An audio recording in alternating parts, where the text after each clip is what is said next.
The morning air at Horse Guards Parade in London carried the scent of polished leather and damp cobblestones, a fitting backdrop for the Queen's lifeguards and their majestic mounts. Among them stood Thor, a towering 17-hand black stallion, his coat gleaming like polished obsidian under the pale sunlight. His ears twitched at the murmur of tourists, their cameras flashing with eager excitement, but his discipline held firm, a living statue of service. Beside him was Sergeant Callum Reed, 32, a decade-long veteran of the household cavalry, his face unreadable beneath the shadow of his bearskin helmet. Callum had spent 10 years working with these horses, learning their every movement, their every mood. He could tell when a horse was restless, when it sensed danger, or when it was simply bored by the endless parade of onlookers. Thor, however, was different. This stallion had an almost uncanny awareness, as if he understood the weight of the ceremonial role he played, as if he knew he was more than a mount.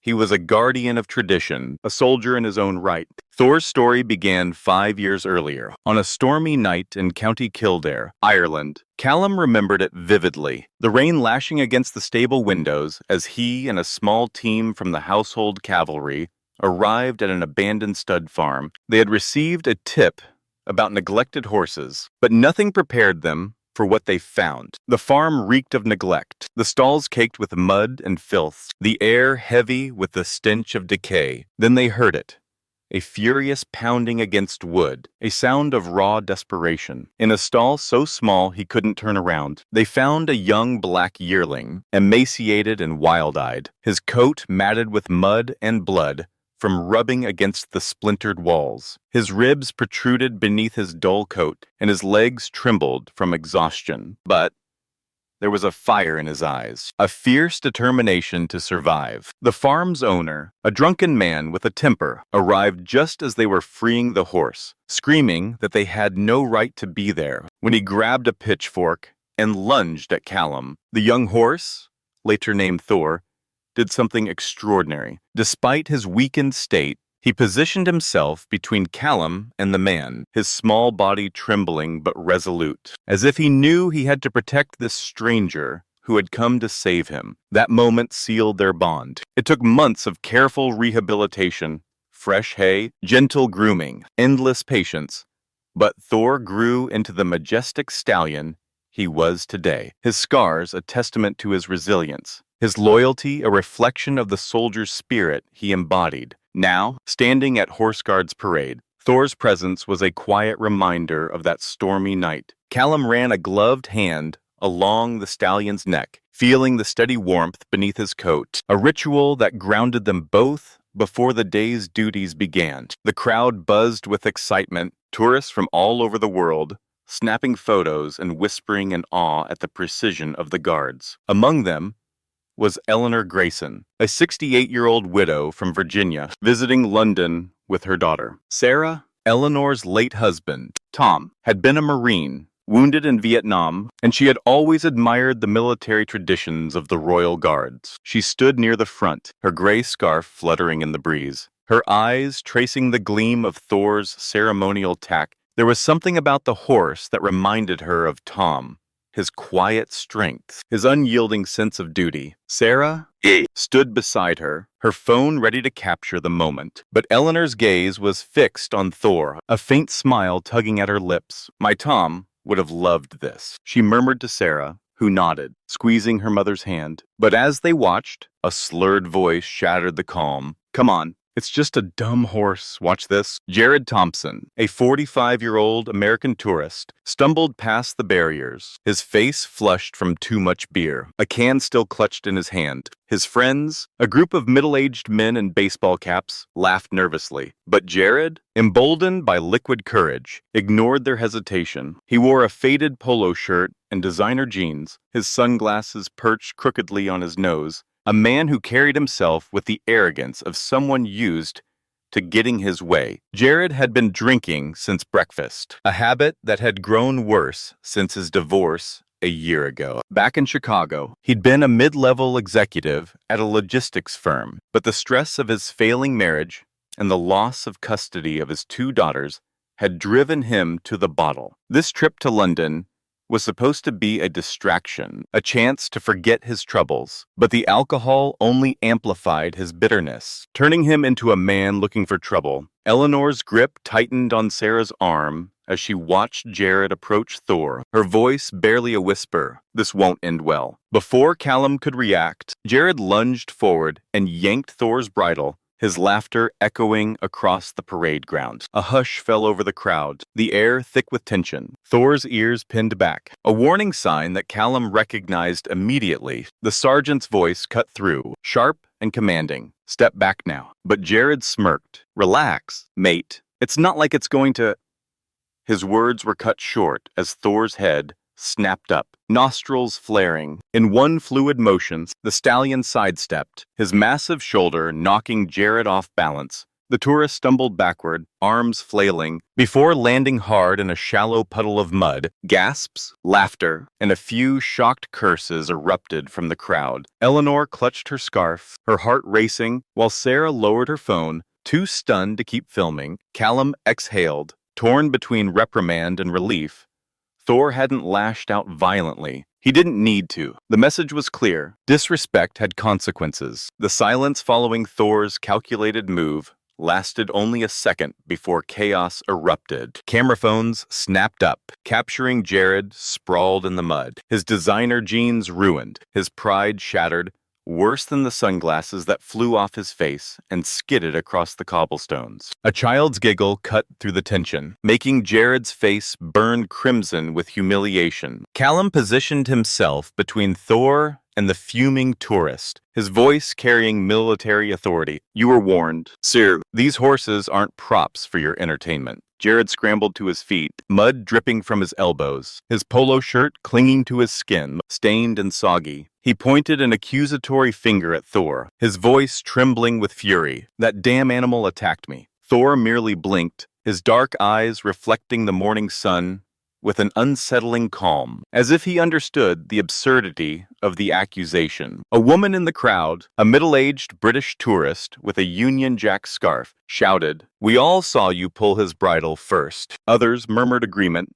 their judgment palpable. A German couple near the back shook their heads in disapproval, while a young French student whispered to her friend, he deserved it. Jared wasn't the victim here, and the crowd knew it. Callum's radio crackled to life. Incident at Horse Guards, requesting backup. He responded calmly, situation contained, no injuries, unwilling to let this escalate further. Not with Thor's reputation on the line, a teenage girl pushed through the crowd, her phone outstretched, her voice urgent. I got it all on video. He didn't just pull the bridle. Look, she zoomed in, revealing Jared's boot, making contact with Thor's front leg. A sharp, deliberate kick. The crowd's murmurs turned to outright condemnation. Disgraceful. A man in a tweed coat shouted, "Arrest him," demanded an elderly woman, clutching her purse, her voice trembling with indignation. Jared's bravado faltered, his friends edging away as if they didn't know him, their laughter replaced by uneasy silence. The video was damning, and in the age of social media, Jared knew how quickly this could ruin him. He thought of his daughters back in Chicago, of the custody hearings he was already losing, and a cold dread settled in his stomach. What if they saw this? What if his ex-wife used it against him? Callum felt Thor shift behind him, the horse's warm breath huffing against his shoulder.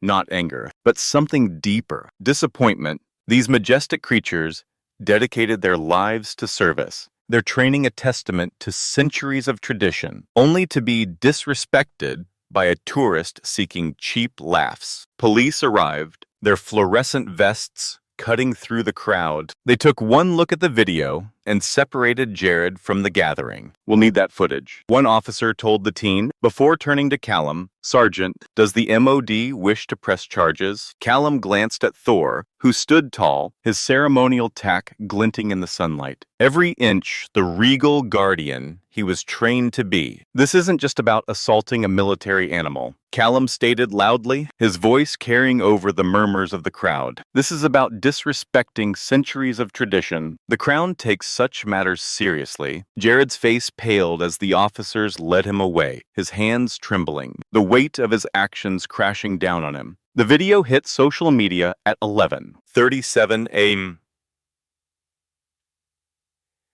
And by noon, it had 50,000 views. By 2:00 p.m. Justice for Thor was trending worldwide. The hashtag spreading like wildfire across platforms. Callum had never seen anything like it. His phone buzzing relentlessly with notifications as the clip of Jared's disgrace went viral. Back in the stables, he brushed Thor's coat, the rhythmic motions soothing them both after the morning's chaos. The familiar scent of hay and leather filled the air, a stark contrast to the frenzy outside. Callum's hands moved automatically, but his mind raced. He'd been through media storms before, protests at ceremonial events, the occasional tabloid scandal, but nothing this explosive. His commanding officer had stopped by earlier, his expression a mix of pride and concern. That horse just became the most famous member of the household cavalry, he'd said, clapping Callum on the shoulder. Handle this carefully, Reed.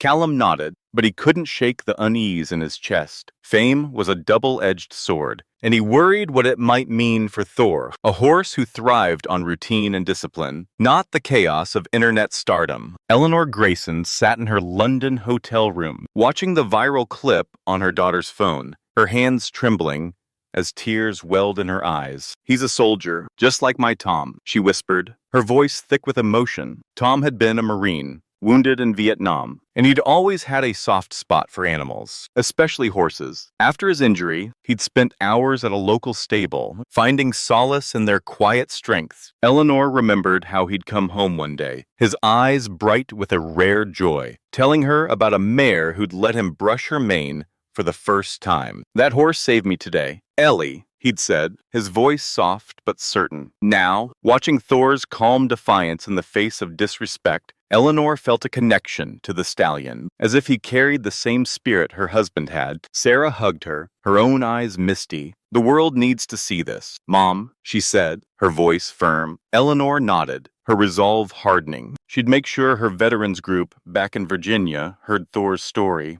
They'd understand its significance. A BBC News reporter, Emily Carter, arrived at the stables that afternoon, her smart blazer and clipboard a stark contrast to the rustic surroundings. She introduced herself with a warm smile, requesting an interview with Callum and Thor. Callum hesitated, his instinct to protect Thor from further scrutiny warring with the horse's calm demeanor. Thor perked up at Emily's presence, his ears flicking forward, as if sensing her good intentions. Callum took it as a sign and agreed. The interview aired that evening, Callum speaking carefully about the years of training these horses endure, the bond between rider and mount that went beyond words. He described how Thor could respond to over 20 verbal commands in English and Arabic, how he'd participated in countless ceremonial events without ever breaking formation, his discipline a testament to the household cavalry's rigorous standards. But it was Thor who stole the show, his intelligent eyes gazing into the camera, captivating millions watching at home. Viewers across the world felt a connection to the stallion, seeing not just a horse, but a soldier, a guardian, a symbol of loyalty that transcended species. Meanwhile, Jared sat alone in his hotel room, the glow of his laptop screen casting harsh shadows across his face. He watched as his life unraveled in real time, the viral video playing on loop across every platform. His company's Twitter feed was flooded with angry comments. Coward, disgrace, shame on you. His LinkedIn profile had become a battleground. Colleagues and clients distancing themselves with cold professionalism. Even his Uber rating plummeted as drivers recognized him from the video, refusing to pick him up. Jared's hands shook as he poured another drink. The bottle of whiskey on his nightstand nearly empty. He thought of his daughters, Lily and Emma, aged 9 and 12. Back in Chicago, what would they think of him now? His ex-wife, Karen, had already been fighting for full custody, citing his drinking as a danger to the girls. This video would be the final nail in the coffin. He was sure of it. He buried his face in his hands, the weight of his actions crushing him. He'd come to London to escape his problems, but instead, he'd made them infinitely worse. At 8:00 00p. An unexpected email arrived in Callum's inbox, the subject line simply reading, "From Jared's family." With trepidation, he opened it, finding a heartfelt message from Jared's sister, Melissa. She explained that their father had been a Marine wounded in Iraq, and that their family deeply respected military service in all forms, human or animal. Jared, she wrote, had been struggling with PTSD and alcohol abuse since his divorce. His behavior at Horse Guards, a manifestation of his pain, not his character. She included medical records to confirm his diagnosis, along with a plea for understanding. Callum stared at the screen, conflicted. Justice had been served. Jared had been publicly shamed, arrested, and would likely face charges.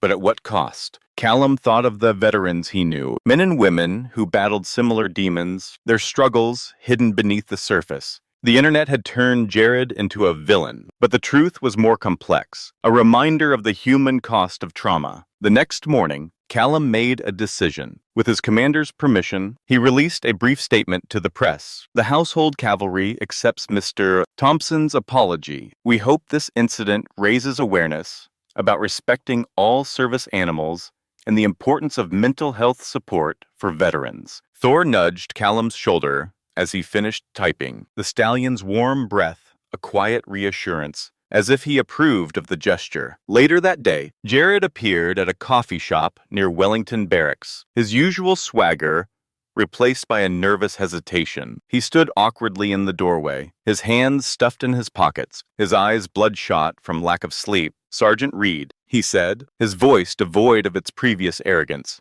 "Can I buy you a coffee and apologize properly?" Callum studied the man's face, noting the dark circles under his eyes, the way his hands trembled slightly. This wasn't the same brash tourist from the parade ground. He nodded toward the empty chair across from him, and Jared sat, his shoulders hunched as if bracing for rejection. For 10 painful minutes, Jared stumbled through an apology, his words tumbling over each other in a rush of raw honesty. He spoke of his divorce, how losing his daughters had broken him, how the bottle had become his only comfort. He described the night before the incident, drinking alone in his hotel room, staring at a photo of Lily and Emma, wondering if he'd ever be the father they deserved. "I didn't mean to hurt anyone," he said, his voice cracking. "I saw Thor, saw you, and I wanted to feel powerful. Even for a second, I was wrong. So wrong." Callum listened silently, watching as Thor's tormentor broke down, tears streaming down his face.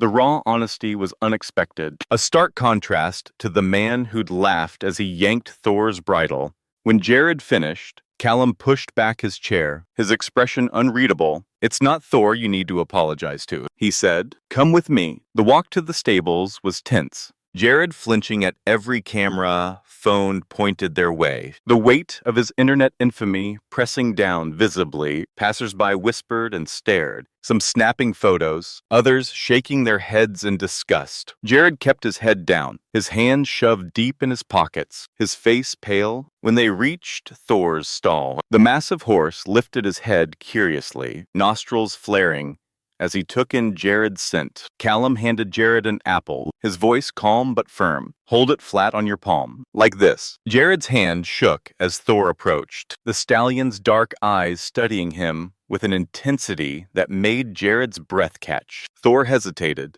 then gently took the offering, his soft lips brushing against Jared's fingers. In that moment, something shifted. Jared's shoulders relaxed, a shaky breath escaping him as Thor accepted the peace offering without judgment, his presence a quiet forgiveness that Jared hadn't expected. Over the next hour, Callum showed Jared the rigorous training regimen these horses endured. He demonstrated how Thor could respond to over 20 verbal commands in English and Arabic, his movements precise even under pressure. He explained how the stallion had participated in countless ceremonial events without ever breaking formation. His discipline, a testament to years of careful training. Callum led Jared to the indoor arena, where Thor navigated a series of obstacles, stepping over poles, turning on command, standing still amidst distractions, all while Callum spoke in a low, steady voice. "He's not just a horse," Callum said quietly, running a hand along Thor's flank. "He's more soldier than most people I've served with." He told Jared about Thor's rescue, how the young horse had protected him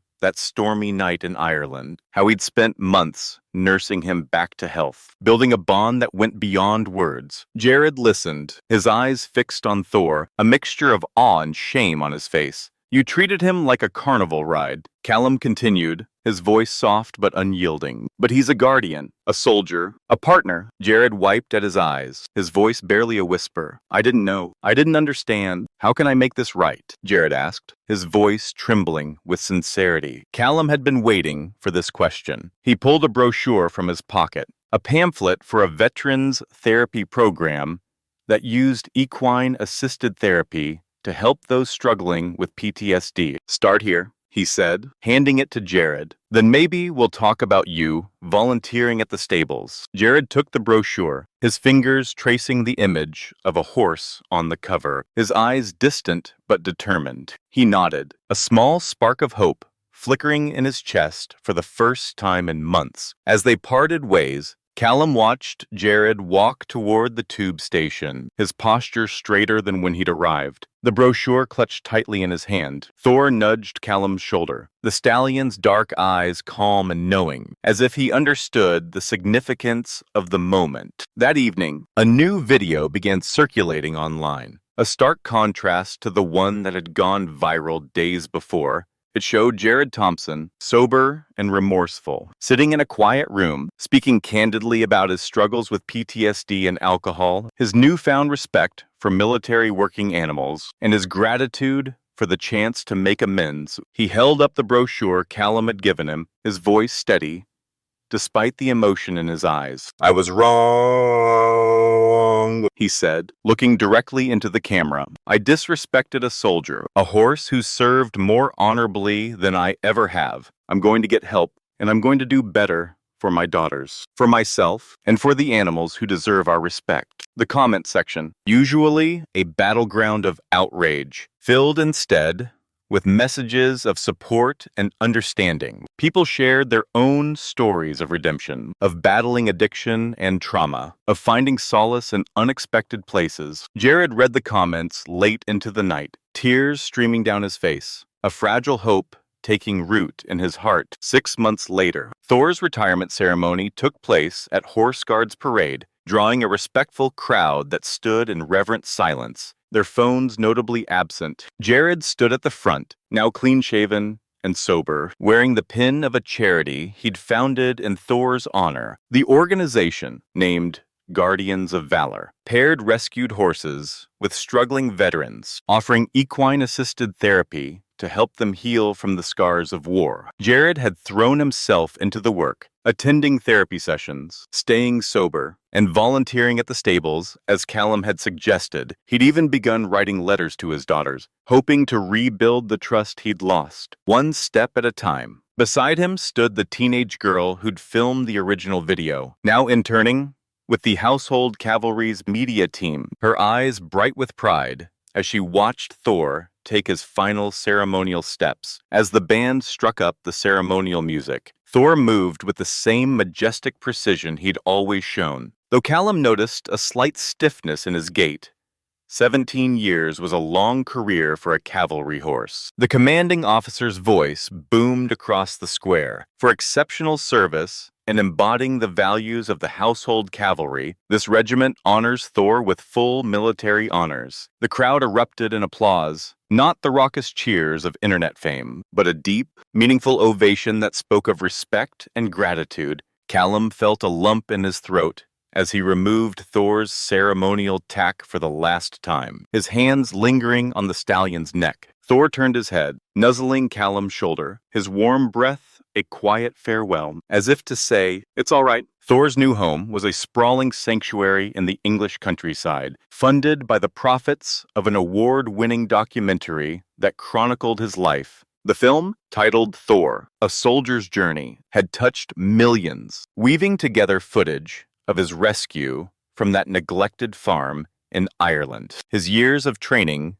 with Callum and his quiet moments with veterans in therapy. It showed the stormy night in County Kildare, the young Thor charging at his rescuers with rage and terror, only to soften when Callum refused to flinch, a moment that marked the beginning of their bond. It captured Thor's transformation into a ceremonial guardian, his steady presence at state events, and his gentle interactions with veterans, his dark eyes seeming to understand their pain in a way words never could. The documentary won awards at film festivals, but its true impact was in the lives it changed, raising millions for equine therapy programs around the world. Callum walked the fence line of the sanctuary with Jared, watching Thor graze peacefully alongside other retired cavalry horses, their coats glinting in the late afternoon sun. "Think he'll miss it?" Jared asked, his voice soft with a newfound humility. Callum smiled, his eyes tracing the faint scars on Thor's shoulder, relics of a past life.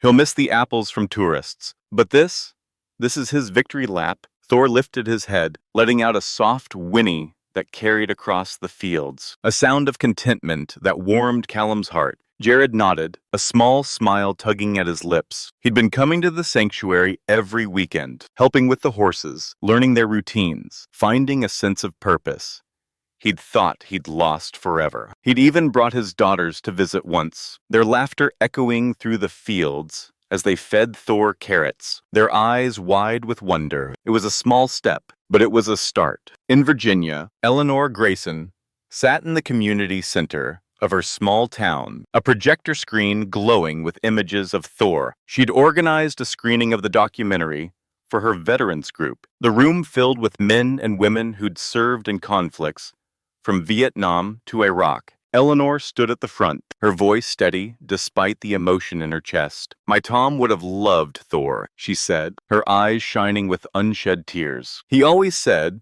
animals could heal what words couldn't. This horse, this soldier, reminds us to honor those who serve in all their forms." The group raised $50,000 that night for an equine therapy program in Thor's name, a legacy that would help veterans find peace, just as Tom had all those years ago. Eleanor kept a photo of Thor on her mantle, next to one of Tom in his Marine uniform, their spirits forever linked in her heart. Thor's story rippled across the globe, inspiring change in ways no one could have predicted. A British MP, moved by the viral video and the documentary, proposed stricter laws against disrespecting service animals, a petition that gained 700,000 signatures in a matter of weeks. The law passed with overwhelming support, ensuring that animals like Thor would be protected, their roles as soldiers recognized and respected. In the U.S., a senator from Colorado